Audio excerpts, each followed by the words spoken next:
Next session is all about the QML profiler. You may have seen it every now and then if you've used Creator.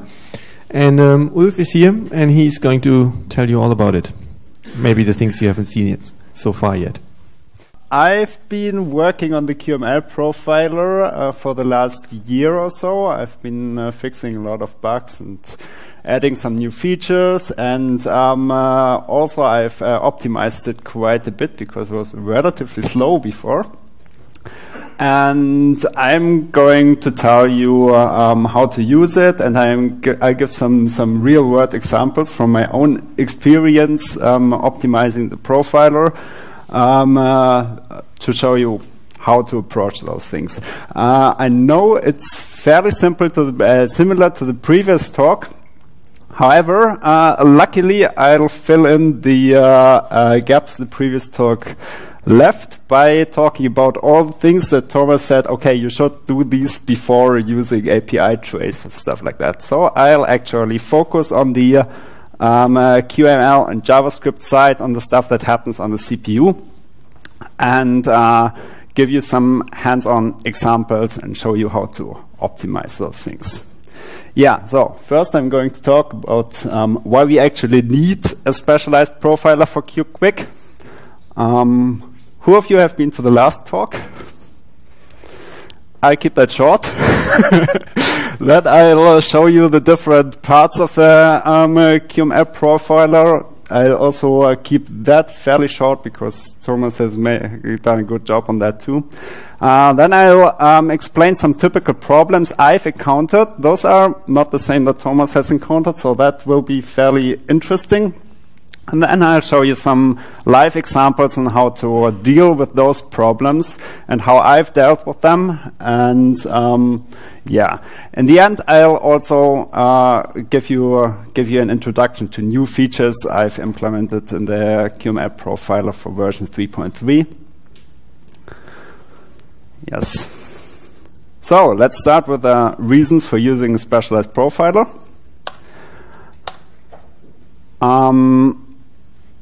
If you have ever used the classical profiler for C++, you are probably used to a specific workflow. You're optimizing for the total time the program is running. You're looking for the functions to take the most time and called most often, and then you go back and optimize those, and you can like instrument a binary or run it in an emulator to figure out where those functions are. This, as we've seen before, is problematic with QQuick applications because you don't get that much symbolic information. I've had some fun running some QML code through Valgrind there, and you see like it only spits out some numbers when it hits the JavaScript functions that are just compiled because it doesn't know their names anymore. Most profilers don't even manage to unwind the stacks there, so this is not really helpful. And then you only get from the classical workflow, you get statistical profile where certain things that might be interesting don't really stand out. For example, a 40 millisecond signal handler like we have here is not a big deal in a program that runs like minutes. It's probably not a big deal in your QML application either, but if it happens in the wrong place where you just have nice and smooth animation and then you drop 2 frames, this is bad. Then you will see like a small hiccup. And in order to see that, you have to relate things on the timeline. Same thing with many calls, in contrast to long-running calls. Here we are creating many objects in a row, and you will probably see that in the classical profiler. Some of those numbers will stand out and they're being called like excessively often. That's not a problem in itself, though. You could create just as many objects without, in this case, the animation being slow. You don't really have to read all the stuff that's in the traces. It's mostly to give you the picture. Like here we have the animations profiler, and it shows, okay, one animation frame is taking 40 milliseconds here, and that of course is too slow. That's if you have that for a longer time, you will see, okay, the animation is not really smooth, it's not really nice. And what you have there is object creation. It's creating a lot of objects while the animation is running, and the object creation is apparently spaced out in a way so that many objects are created within a single frame. If we were spacing out those objects over more frames, then less of them would be created in each frame. The whole thing would take the same time, but the animation would be smooth. And you can never see such a thing in the classical optimization workflow. Any questions so far?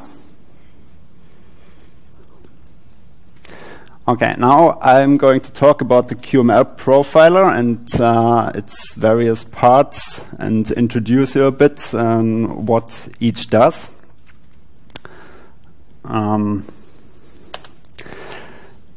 Yeah, you find the QML profiler in the analyze mode of QCreator. You have a start and stop button here, and you can choose if you want to control it, the application being profiled directly from QtCreator, or if you want to connect to a external application. Connecting to an external application is like you start the application with certain command line arguments and then enter the port here. You can switch on and off recording of profiling data. As Thomas said, this is very helpful if you only want to profile a short time span within your application, which creates less data then, and you can can find the place where it's slow more easily. And from QtDD 3.3 on, you will be able to choose which kinds of events you want to record. For example, you can say, okay, I'm not so much interested in memory usage events, so I switch those off. Then the trace will be smaller, it will load faster, it will be easier to navigate on the screen. And of course, you can also clear the current trace. Yeah. Just to show that, here, for example, I can start SameGame in the profiler, and I can stop profiling here. I can stop the application. I could save a trace now, like this. This is basically it, and I can clear it.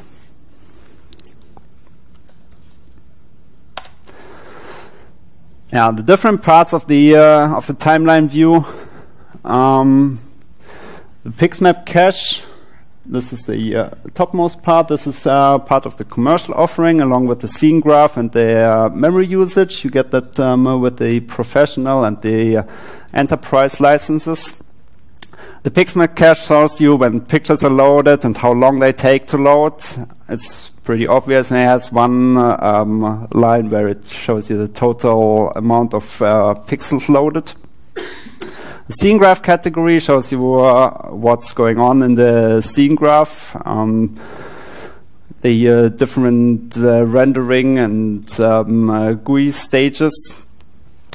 Memory usage category is for the JavaScript heap. JavaScript heap has that particular way of allocating pages and then distributing the allocated memory along the created JavaScript objects, which you won't see in a classical memory profiler because it would only see the big page allocations. This one gives you the second line where it shows you how the memory is distributed among the items you create. Or among the JavaScript objects you handle. And most importantly, it also shows you when the garbage collector runs. That's when the memory usage drops.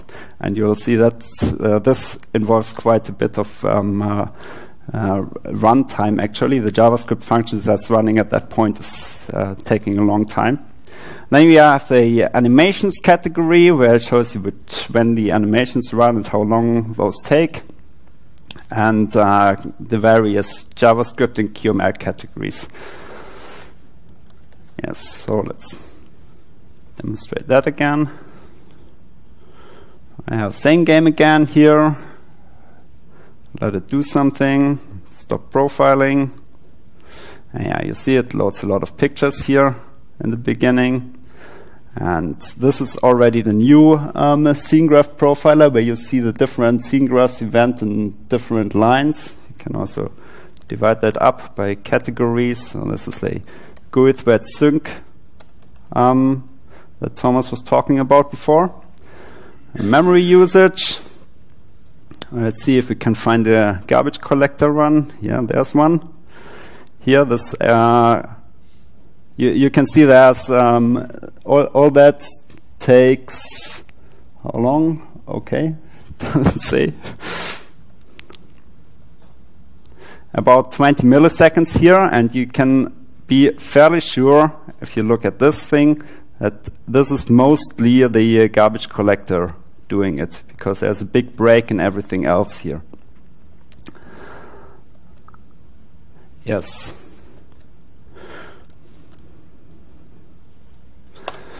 And also it has a, for the classical workflow, which might be useful in some places, it has a statistical view, the events view.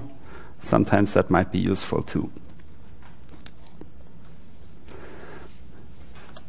So, any questions so far?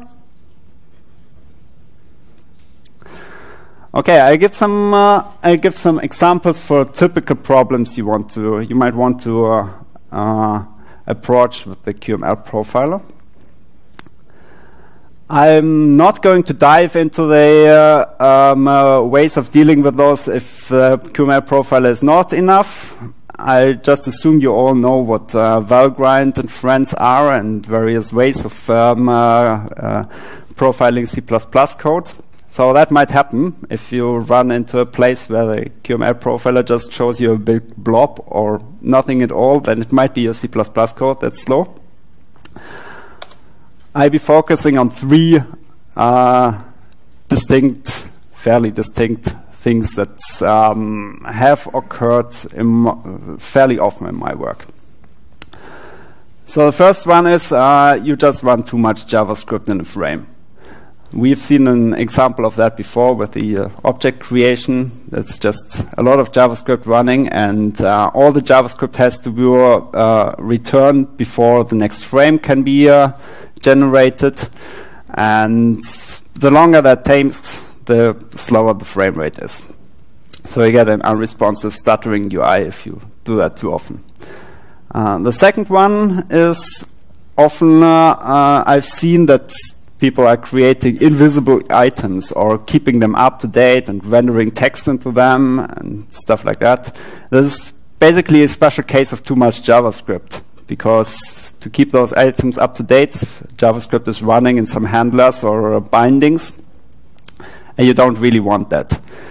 However, the ways to detect that are different, so I'll dedicate some extra time to that. And the third one is, long-running C++ functions. You cannot really see that this well in the QML profiler, but I'll give you some hints on how to see, okay, there I have to dig deeper.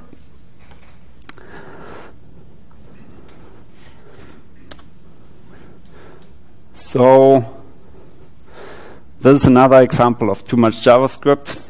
In this case, it's not creating objects. It's just running straight out one JavaScript function for a second. That's fairly extreme, but it's just to give you an idea. What you see is, in the scene graph category, there's just a big gap. This is like what you're looking for first, either the animations or the scene graph category. If there are gaps or the animations are painted in orange, this is not good. Let's see if we can see something here.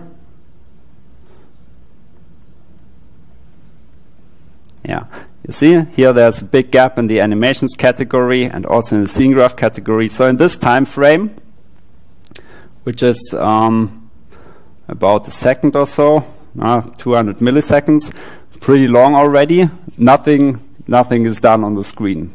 It just hangs. That might be on purpose, actually. Sometimes just nothing happens, but it might not be, and you'll see that by just watching the screen, profiling in the right places, and compare it to your expectations. In this place, it's also fairly obvious. So you should always strive to stay below those 60 milliseconds per frame. The second one is the invisible items problem. You may have many short bindings or signal handlers. That's usually an indication for that.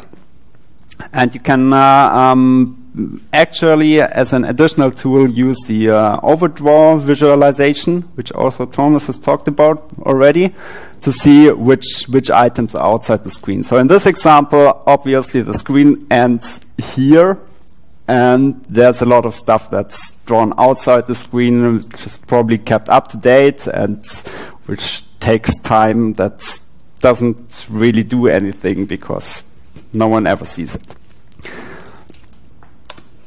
And yeah, another example for long-running C++ functions.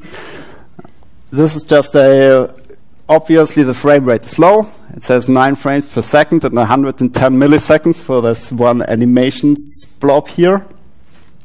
And you see, okay, there's some JavaScript running, but that explains only like a fifth of the time it spends to do that. Yeah, if that happens, you may want to dig deeper. If you're lucky, you'll find something like Thomas has found, where the component complete callback on object creation has caused it. Then you have a direct indication. In this case, it's the paint method of some QQuick painted item, which is not really shown there. But if you, of course, profile only that part in the C++ profiler and apply the statistical method, you'll still find out what takes all that time here.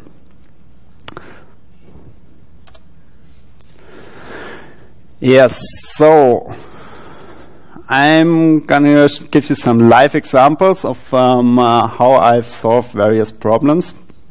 First, we are going to start with a fairly simple thing.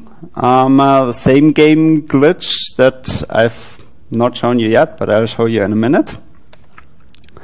So what I'm actually trying to do with SameGame here, if you run it, you see I click the one player button, and before those blobs appear, there's a slight break. So I click here, suck. You've seen that? It's a small problem in the SameGame, but it's a reoccurring problem in various applications. And I'm using SameGame as an example because it's easier to understand the code and easy to see what I've done to fix it, because the code is fairly simple in SameGame. So, yeah. Okay, let's first actually profile it. I'm going to start it without profiling first and switch on profiling later, so that I don't get the startup with all the object creation and so on, which I'm not really interested in. Now I'm starting profiling and clicking this, and you're getting the blobs there. No, misclicked. Once again.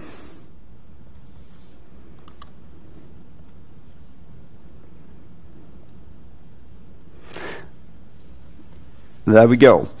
Who has an idea where in this trace the problem might be? This area? So let's look at that in more detail.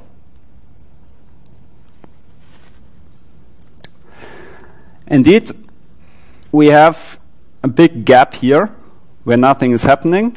That's also the same gap I've shown before. In this case, it's not as long as before, only 190 milliseconds, but that is basically what we're seeing when we press the button. It just stops for 200 milliseconds. And if we look at it more closely, we see it's creating a lot of items. This is not really a surprise, because it has to create all the blobs, and those are like 200 blobs or something. And the problem we have here is it creates them all in one frame. This takes a lot of time. Now, we might look a bit further and ask ourselves, how did we actually trigger that? And what does it do like before that happens? There's apparently something happening there.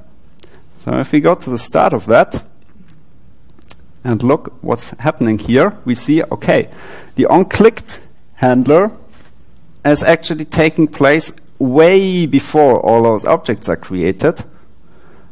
And there's a 500 milliseconds gap between that. So any idea of what we could do with that? Start creating the objects earlier? Yes. And that's exactly what I've done.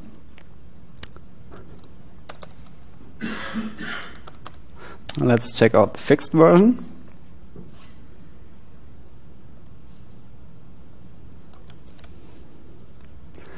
And profile that again.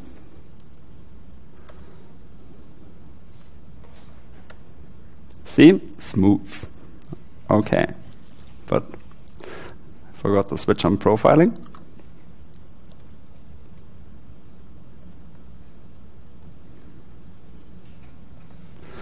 So, what do we have here? Nice and smooth frame rate, mostly. There's still a little gap here and still a little gap there, so we could improve that a little further, but it's already much better than before. So I've just spaced out the object creation over multiple frames. And that's a technique I've used several times, actually. And it's pretty easy to do that with a timer. So let me just show you the exact diff of that.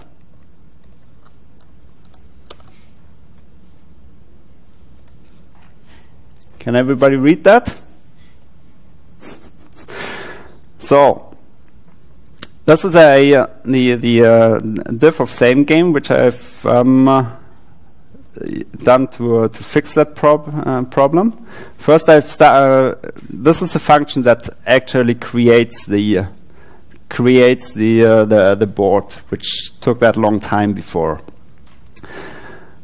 I've split that in two things. One is init board that costs next to nothing, just initializes some variables, and then there's the actual meat to that, which I've split out into an extra function where the blocks are created. So previously it just did create block here, for column, for row, looping a lot and creating all the blobs. I still loop over all the blobs, but all the blobs are already created here, and I'm just setting the visibility to true. Visibility is bound to the spawned property here, so I'm using that. In fact, it's just setting visibility in the end. So where did those blobs come from so that I can just set them to visible there?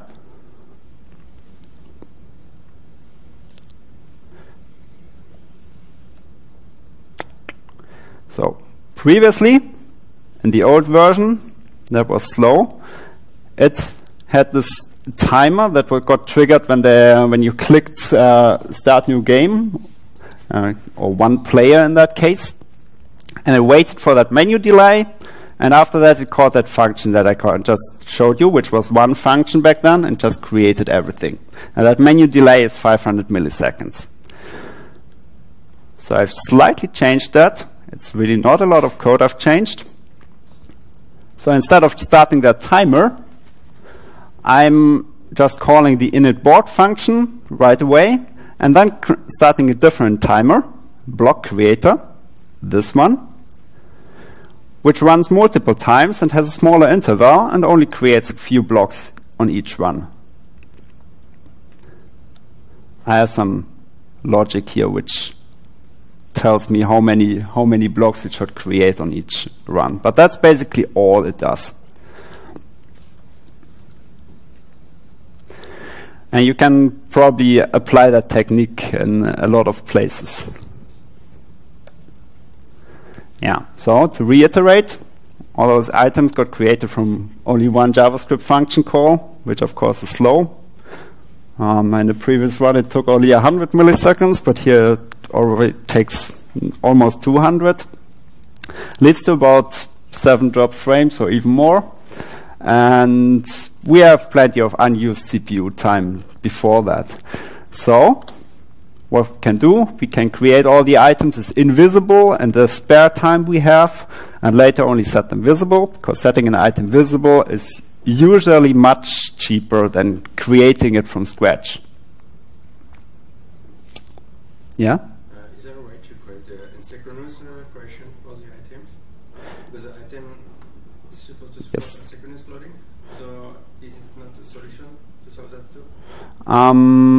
If you do... The timer, I mean. You could probably also do that, yes. Yeah, you could make some kind of... Yeah, that would be an alternative solution for that, yes. Does that work for single CPU as well? For single CPU? When you have one CPU? Yeah, JavaScript always runs only single-threaded, yes.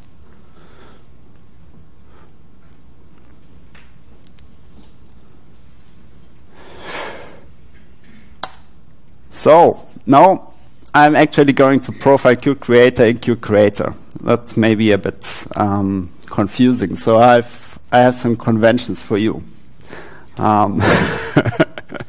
The gray color scheme is just the creator I'm using to profile other things. This is what you've already seen here. And then I have a red QCreator, which looks like this.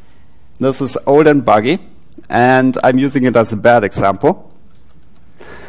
And then I have a current new QCreator, which is looks like this, green. That's just the current state of QCreator, and I'm using it as a good example. And I also have a new QCreator with some extra patches, which may or may not be good, and that is blue.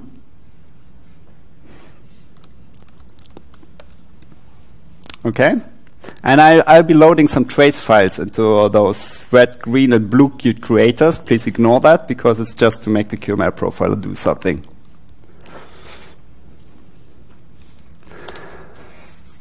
So,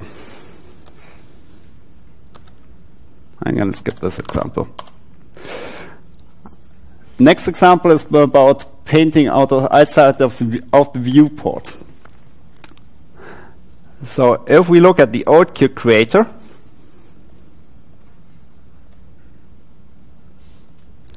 and we open the profiler here and load some trace, for example this, and then we scroll, we see, okay, this is fairly okay still, the scrolling. And now we expand some category. Ignore that bug. But suddenly, the scrolling gets very slow and uneven and jerky. So what is happening here? We might ask ourselves.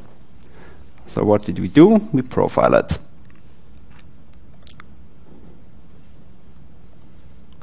So I load the trace again.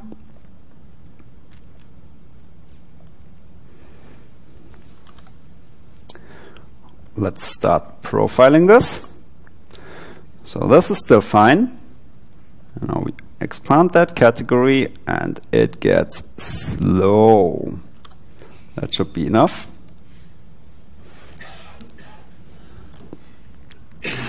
So, where might there be the problem?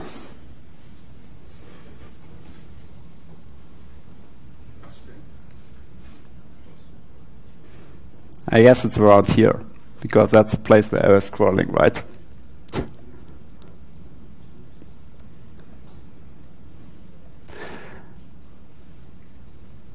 And indeed, if we look at the frame rate here, let's just take this as an example. So it takes about 200 milliseconds for a single frame here. Well, this is not cool, especially since all those frames are similarly long.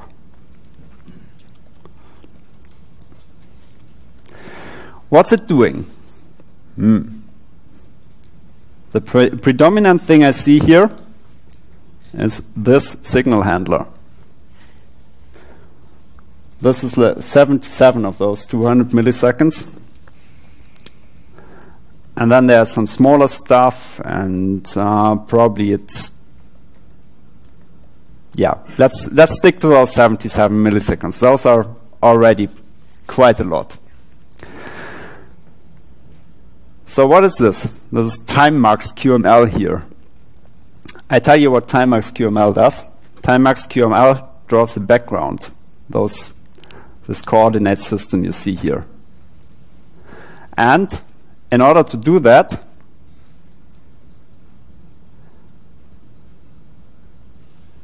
it loops over all events in the trace and draws a little rectangle for each. Come on. No, wrong. I was in the next example already. It does not. In order to do this, it draws down to the bottom of the screen. You can easily see that by enabling the QSG visualize thing.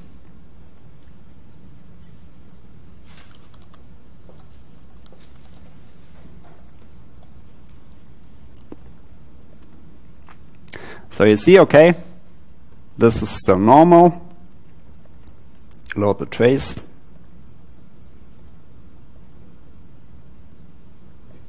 That's still fairly okay. It's drawing already quite far outside the scene, but still fairly, yeah, bearable. But now if I open that category, then okay, it glitches out, but we can fix that.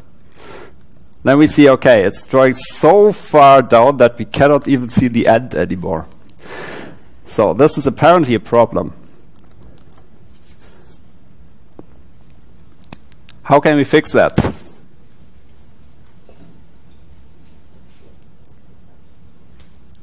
Yes? We can, yeah, we basically do some manual clipping here.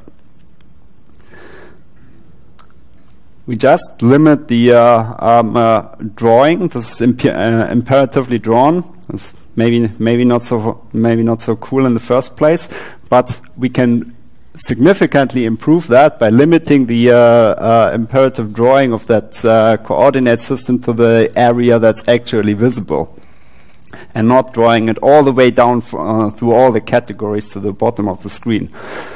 And I just did that by, I can actually show you.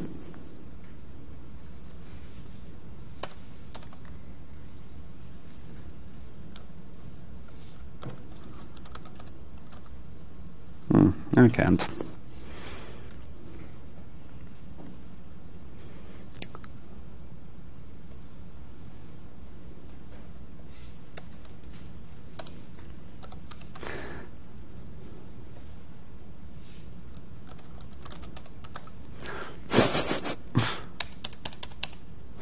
Okay, it's doing the log for the wrong file somehow.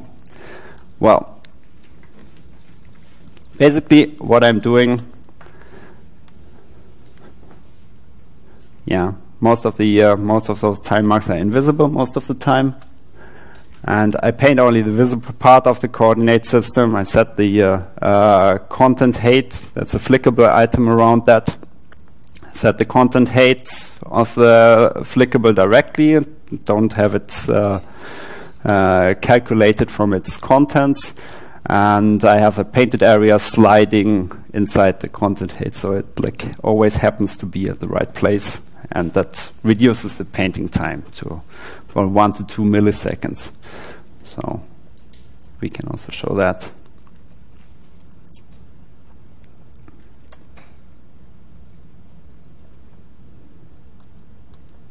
Load the same trace again in the new Qt creator.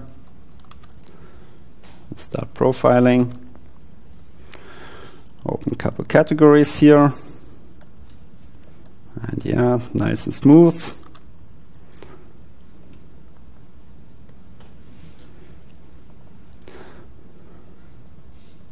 And you see, Does not take that much time again anymore. Does not make a big difference here. I think it's this. Yeah, no, it's one of those small handlers here.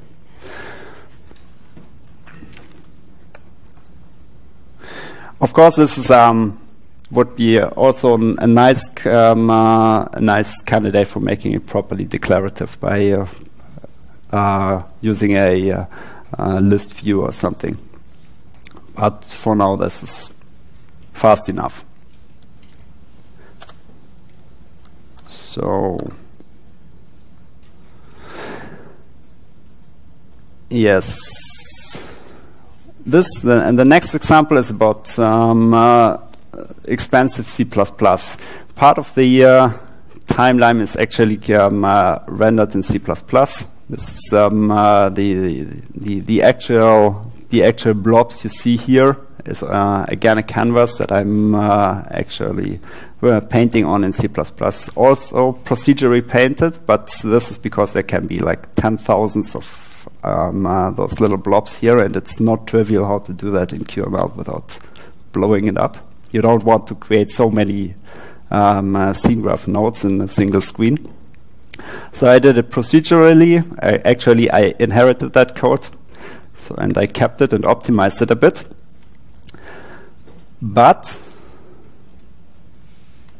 it can still be slow, even if the thing with the time marks is resolved.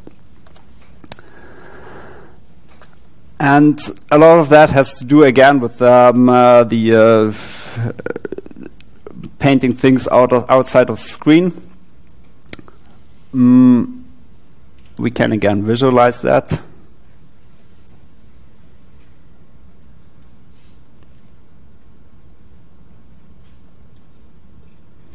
Well, you've basically already seen that. The new thing you made spot is this. Those are actually two layers here. The back one is the time marks, and the front one is the actual content. And what you may have seen before is that not only the time marks stretch all the way to the bottom, but also the content. And this is the really expensive thing. And this is the rest of the 200 milliseconds you've been seeing there before. And you couldn't really see that in the trace because it's actually implemented in C++. But the technique for solving that was the same thing. Just restrict the height of it and draw only what is actually visible.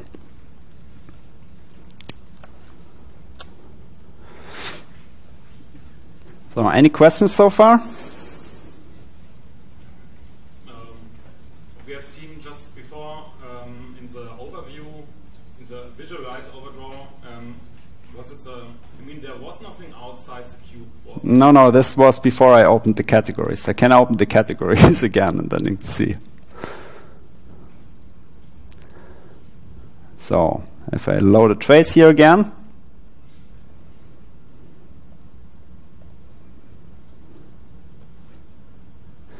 yeah, let's stick to this.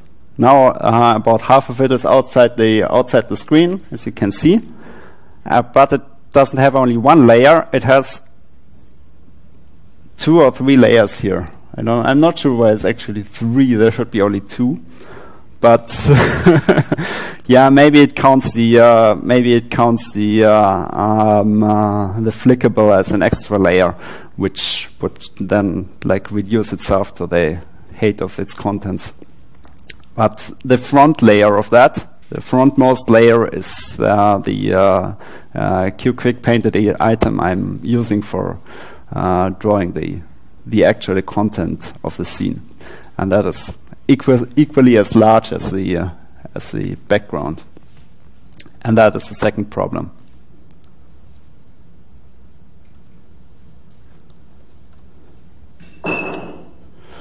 So you might think, okay, let's see how if it's actually better now. Let's see how the visualization of the overdraw looks with the new cube creator, right? So I switch that on.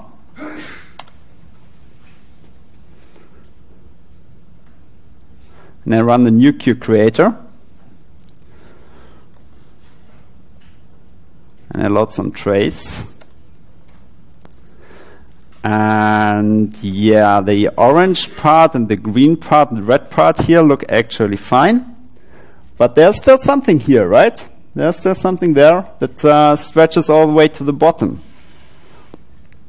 And that is apparently those labels here. And even better, if I open one of those, they still stretch all the way to the bottom. And all the items are also created, even though they are not visible. Isn't that bad, you may ask? Isn't that bad? Can we improve on that? Any ideas?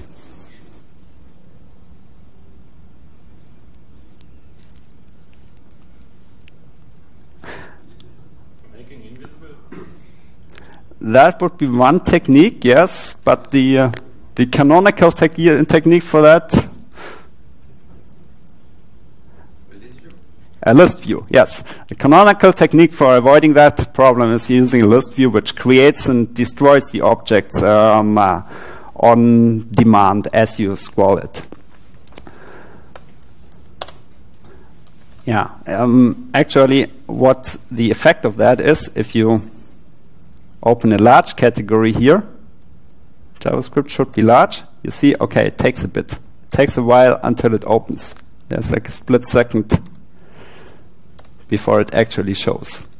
This is the effect we might want to fix. So I did that.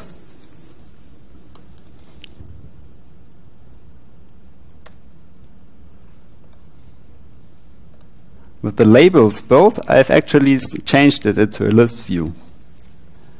And it is a bit faster now.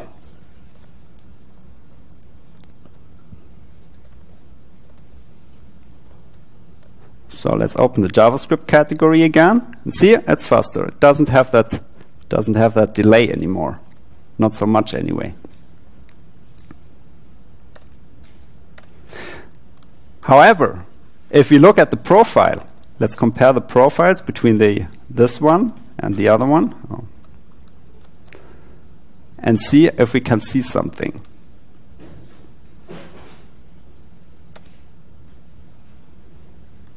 So I'm profiling this, and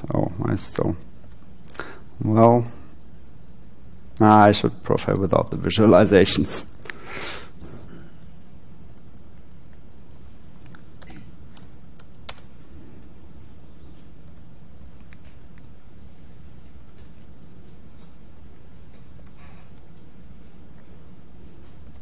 once again,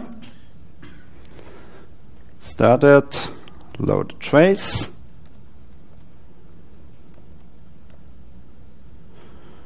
And now we start profiling here. This is with the labels. And we open a category. And now, just for the fun of it, we do some scrolling.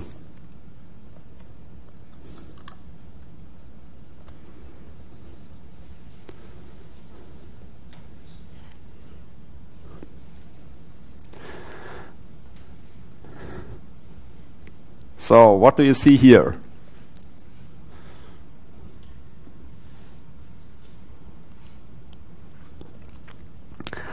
Okay, I'll tell you.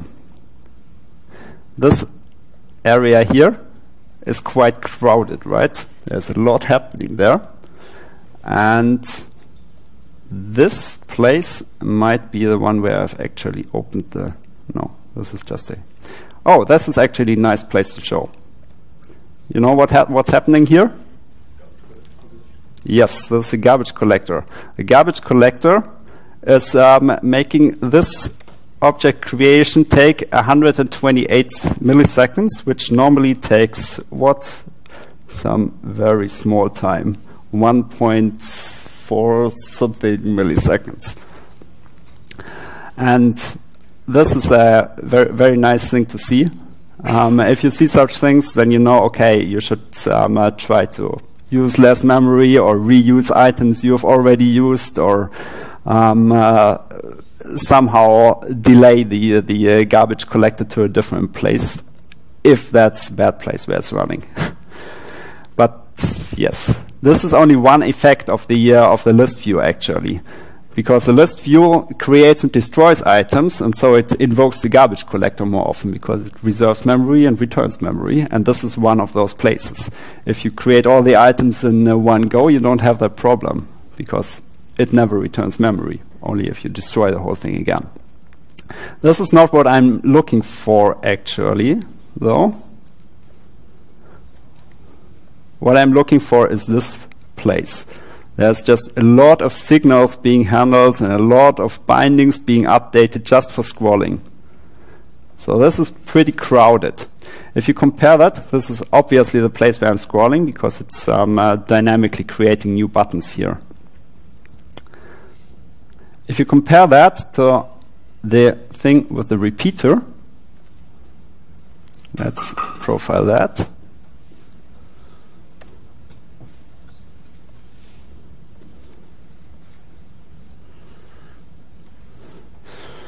And you open the category here, okay, it's a noticeable lag, but it's only like a split second, and then you scroll a bit, same as before.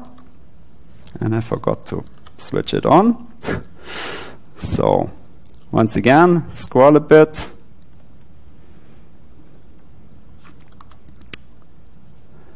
And we stop it.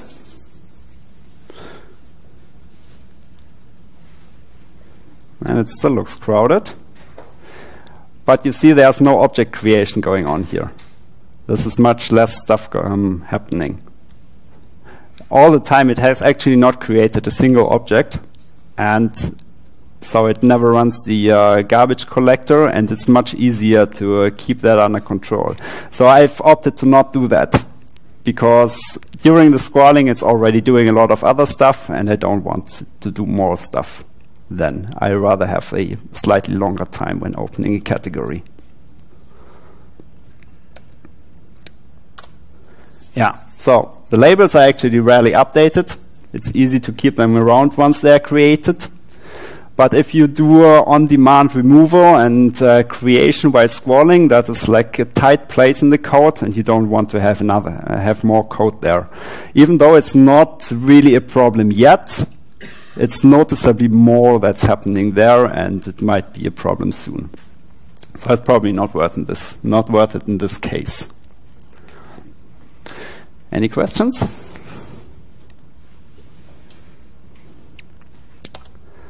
Yeah, so that's so much for the examples. I'm going to show you quickly some new features in Qt Creator that you can expect in version 3.3. So Thomas has already talked about the scene graph profiling, and he's showed you the old scene graph profiler with the two bars, one for GUI thread and one for render thread.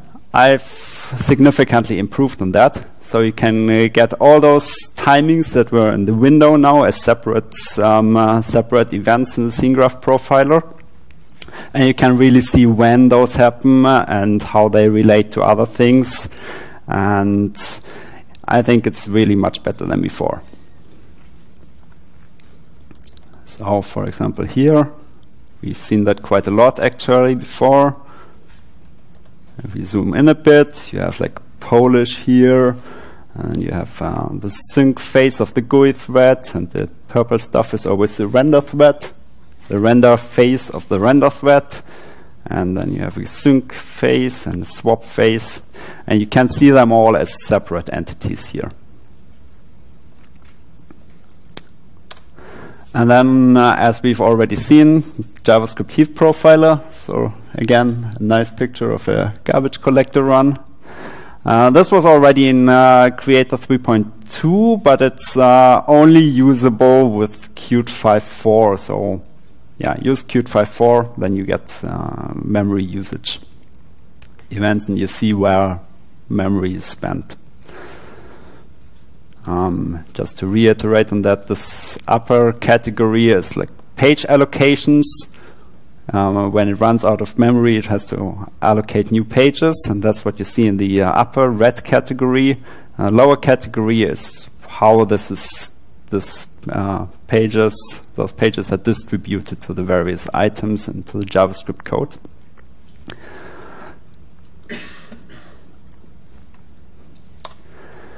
And from Creator 3.3 on, you will also be able to do selective recording. I have to say this memory profile is rather expensive. Switch it off if you don't need it, because it creates a lot of data, and that can take a long time to load and to process. So if you want to have it faster, you can switch it off like this. And then profile. Let's profile something simple like this, and you won't get any memory events.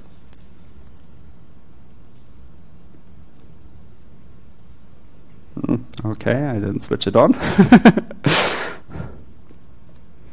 Like this. See, no memory events. You can also filter the categories. For example, you can say, okay, I don't want to see the animations category really. And you can reorder them. I can say, okay, I want to see first creating and then compiling, or like this.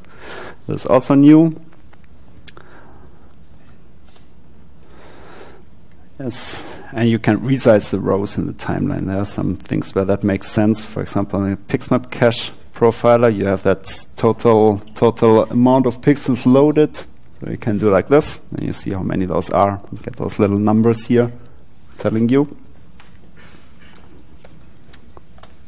Yes, that's about it. Any questions? Yes? In previous version of QML Profiler, it was possible to profile only one window. So in the desktop environment with an application on different window, it was not possible to profile the application. Is it resolved now, or it's you have only one window? With the latest QML profiler, you can profile multiple QML engines. So when I was profiling the old Qt Creator, it actually has 3 QQuick views in the Qt Creator itself. One for, let's start it to show you. One is for just the upper part here. You actually see them in the overdraw thing as separate things. One is just for these time marks over here, and one is for the main part, and one is for the lower part. And yes, it can actually profile them all together now. Was that your question? Yeah, thank you.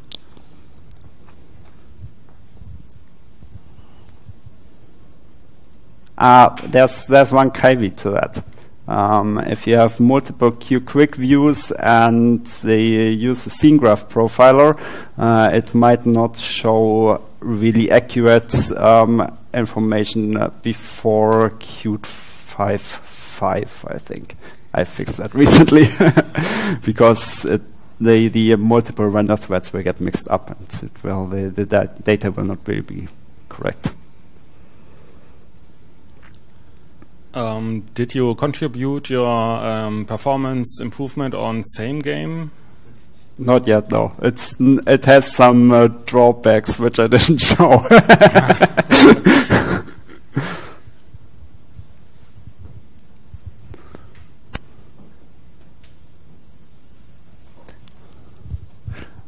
Yeah, also I have to say that this splitting up the object creation into a timer and so on, this might not be the most beautiful thing. Don't do it if you don't need to.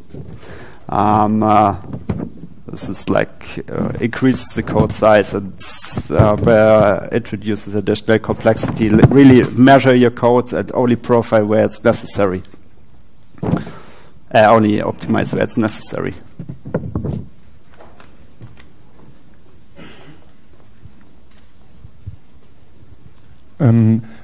For testing, is it possible, like in Valgrind, to stop recording out of the process itself with special function calls or so?